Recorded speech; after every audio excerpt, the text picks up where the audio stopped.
If your company cannot demonstrate CMMC compliance, you cannot bid on certain DoD contracts. Not won't, cannot. Your IT may have bought tools. Your compliance lead may have built a spreadsheet. But if leadership has not made the decisions that CMMC actually requires, none of that work protects your contract eligibility. That gap between compliance activity and actual compliance is where defense contractors lose work. This is the CMMC Advisor. This video is for business owners and executives at defense contractors, the people who fund compliance programs, sign off on risk decisions, and are ultimately responsible for keeping the company in the DoD supply chain. The core question here is this: does your leadership team understand that CMMC is not a paperwork project? Because how you answer that question determines whether CMMC becomes a competitive advantage or a contract eligibility crisis. CMMC stands for the Cybersecurity Maturity Model Certification. It is the DoD's framework for ensuring that defense contractors, companies like yours, are adequately protecting controlled defense information. That information is called CUI, Controlled Unclassified Information. It lives in your email, your file servers, your project management tools. If you work on defense contracts, you almost certainly handle it. Here is what is at stake. The DoD is embedding CMMC requirements into contract solicitations. If a solicitation requires CMMC Level 2 certification and your company is not certified, you cannot be awarded that contract. You cannot even be a subcontractor on it. For companies that derive most of their revenue from defense work, that is an existential risk. Not a regulatory inconvenience, an existential risk. And even for companies where defense is a portion of revenue, losing DoD contracts can trigger cash flow problems, workforce reductions, and downstream reputational damage in the defense market. The DoD is not moving away from these requirements. The direction of travel is toward more enforcement, not less. Leadership at defense contractors needs to treat CMMC readiness the way they treat bonding capacity, insurance coverage, or financial audits, as a condition of doing business. So, what does CMMC actually require? Let's frame it in business terms.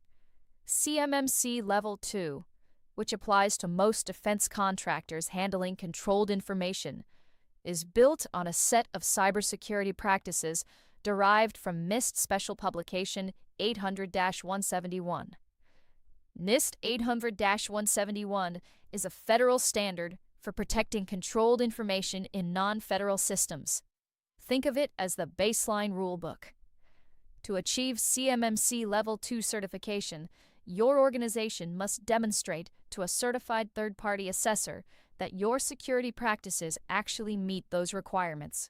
Not that you plan to meet them, not that you have a document saying you meet them, that you actually meet them and that you can prove it. Now here's the business reality behind that requirement. First, this is a verified certification, not a self-assessment for most contractors. A third-party organization, called a C3PAO, or Certified Third-Party Assessment Organization, comes in and evaluates your environment. You cannot pass that assessment by submitting paperwork that does not reflect your actual practices. Second, CMMC requires a system security plan.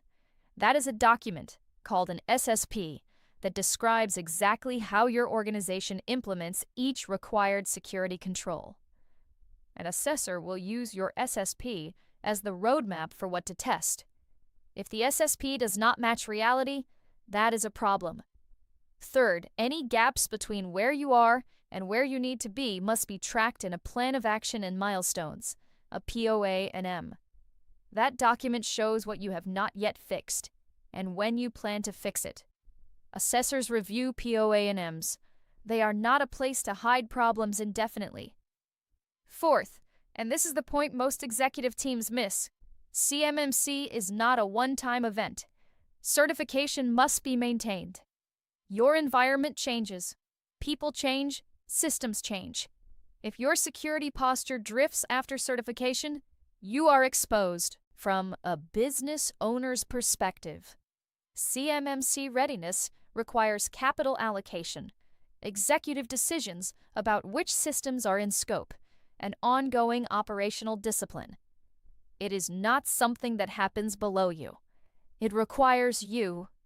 The decisions about what systems handle controlled information, which employees access it, what your cloud and IT architecture looks like, what you are willing to spend, those are ownership-level decisions. If you have delegated all of them without understanding the stakes, your compliance program may be built on assumptions no one has verified. Here is where we consistently see defense contractors, including experienced ones, make costly mistakes. Mistake 1. Treating CMMC as an IT project. The technology is one layer, but CMMC also covers policies, procedures, personnel, physical security, and incident response. An IT team cannot make all of these decisions. When executives disengage, the IT makes policy decisions by default, and those decisions may not reflect what the business can actually sustain or what the assessor expects. Mistake 2. Confusing a compliance score with compliance readiness. Contractors are required to self-score their NIST 800-171 posture and submit that score to the government's SPRS system, the Supplier Performance Risk System. Some companies treat a high SPRS score as proof they are ready for a formal assessment. It is not. A self-reported score is a starting point. An assessor will independently verify everything behind that score. Inflated scores create legal exposure, not protection. Mistake 3. Scoping the assessment environment incorrectly. Scope, meaning which systems, people, and locations are included in the assessment, is one of the most consequential decisions in CMMC preparation. Scope too broadly, and your assessment becomes far more complex and expensive. Scope incorrectly, and you leave actual risk outside the boundary, which assessors may catch anyway. Scope decisions require leadership input because they involve business architecture, not just IT. Mistake 4. Treating the POA&M as a permanent parking lot. Some contractors list known deficiencies in a POA&M and consider the problem managed. A POA&M is meant to show a credible remediation path, not to indefinitely defer hard decisions. Assessors understand the difference. Leadership must be willing to fund remediation, not just document it. Mistake 5. Assuming a managed service provider handles all of this. MSPs, managed service providers, can handle significant portions of the technical controls. But they do not write your policies. They do not train your employees. They do not make decisions about your scope. And they are not accountable to your assessor. The contractor, your company, is. Ownership cannot be fully outsourced. Here are the specific steps every defense contractor owner or executive should take, in order. 1. Get a current, honest gap assessment. Not a sales pitch, not a vendor demo. An independent evaluation of where your organization actually stands against the required controls. This gives you a real baseline. Cost, gaps, timeline, before you make any funding decisions. 2. Confirm your SPRS score reflects reality. Ask whoever submitted that score to walk you through the methodology. If the score cannot be supported with documented evidence, you have legal and contract risk sitting in the government system right now. 3. Make the scope decision at the leadership level. Work with a qualified advisor to define which systems and environments touch controlled information. Understand what that scope means for your assessment complexity and cost before you commit to a path. 4. Build a realistic remediation budget. CMMC readiness is not free. Costs vary significantly based on company size, current posture, and scope. But leadership must allocate real budget, not residual budget, and understand the timeline before an assessment can be scheduled. 5. Assign a named internal owner. Someone inside your organization must be accountable for CMMC readiness, not a vendor, not an MSP. an employee or officer with authority to escalate decisions to leadership. If no one owns it internally, no one is actually driving it. 6. Understand your contract timeline. Work backward from when CMMC requirements will appear in your next solicitations. Assessments take time to schedule. Remediation takes time. If you wait until a solicitation hits, it is too late. CMMC is not a compliance checkbox. It is a contract eligibility requirement and a business continuity issue that leadership must own. If you want a structured way to evaluate your company's actual exposure, we put together a CMMC Business Risk Assessment Guide for defense contractor executives.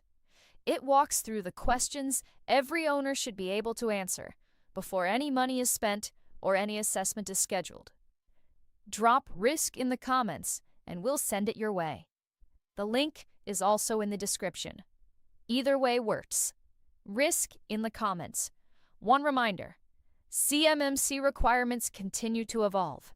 Verify specific requirements, timelines, and assessment procedures against current DoD and CMMC accreditation body guidance before making decisions. If you are in the defense supply chain, the question is not whether CMMC affects your business. The question is whether your organization is ready when it counts.